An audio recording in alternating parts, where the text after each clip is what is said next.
So actually, the presentation has got a lot of slides related to cloud computing and e-governance. We should make a safe, balanced kind of thing linking these two. First of all, we should see what is e-governance. Then we should go for cloud computing. So what is e-governance? Before that, we should be familiar with what is the governance. It is the process of governing the activities with respect to government, maybe a state or a district or a region or a country, in general with respect to a nation. Nationwide, how we are able to take care of the policies and procedures. Mostly related to public services, or it can be even persons related to public. For example, recently we are bothered about something called Aadhaar, a kind of generic identity through which you would like to do different things. Same way, it can be, say for example, insurance scheme, or it can be a health related scheme, or it can be an academic activity, anything related to the public that the government wants to take care of in an integrated way. That's more important. So this basically governance. Then where comes e-governance?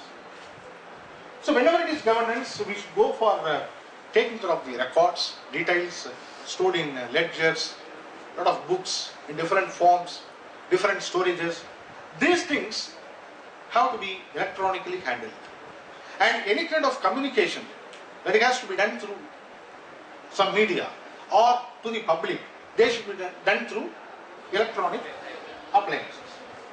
So this is the general definition about e-governance, an activity related to government, linking the public and services with the help of electronic devices, or in general with the help of ICT, information and communication technology.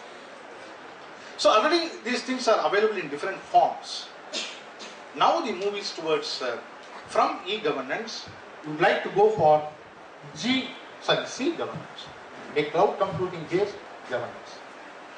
In fact, unless otherwise we are thorough or clear about governance, then next step e-governance, we may not be able to understand or appreciate the need or the move towards cloud computing based governance. So whether it is governance or e-governance or m-governance or x, whatever it may be, or as of now cloud computing based governance, whatever it may be, the aim is to link the government, public, services and related entities. How it is going to be done in a better way? First of all, we should do. Then we should think of doing how it can be done in a better way. Then one more level is there, which many of us will be forgetting. That is optimal way. When you think of doing that in a better way, some research activities will come into picture. When you think of doing that in optimal way, this research will come into picture. But first of all, we should know how to link these things. That's very much important.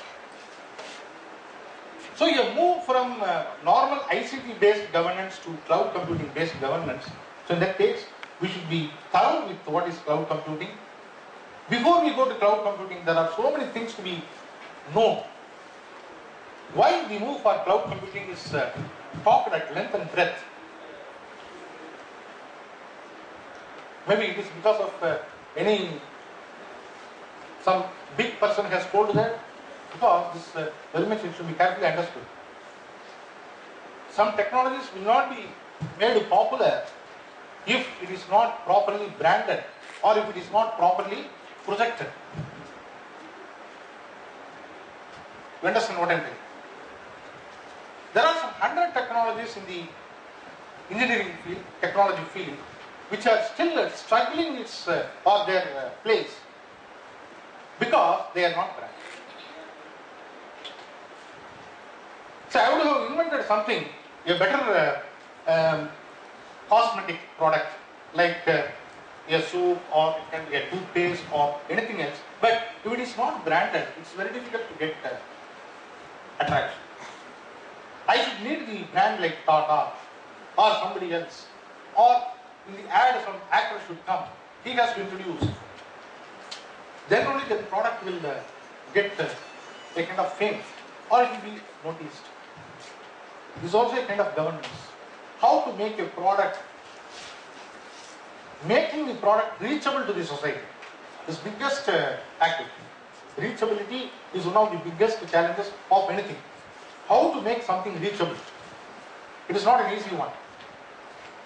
Say for example, again it is a e-government project only.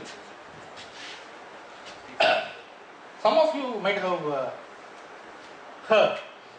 Nowadays we don't have time, or we don't go for listening to radios or listening to that kind of communication, because now we are in the totally different types of digital or electronic media.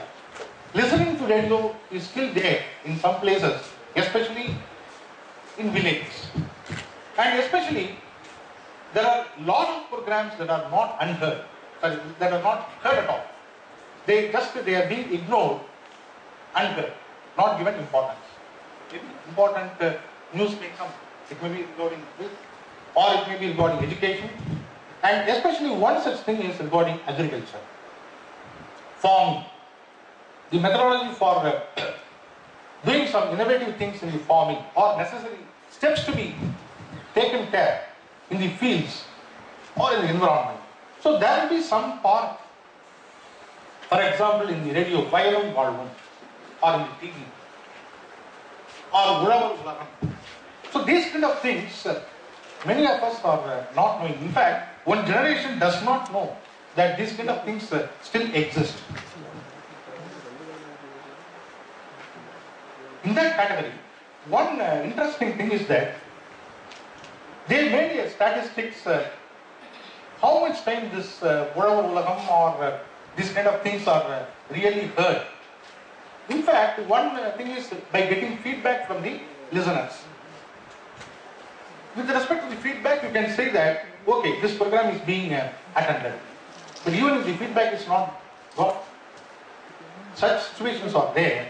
In that case, in Maharashtra, what they did, something like that, it was done by some IIT students only, set of students. They developed a project. It is a computer-based interface.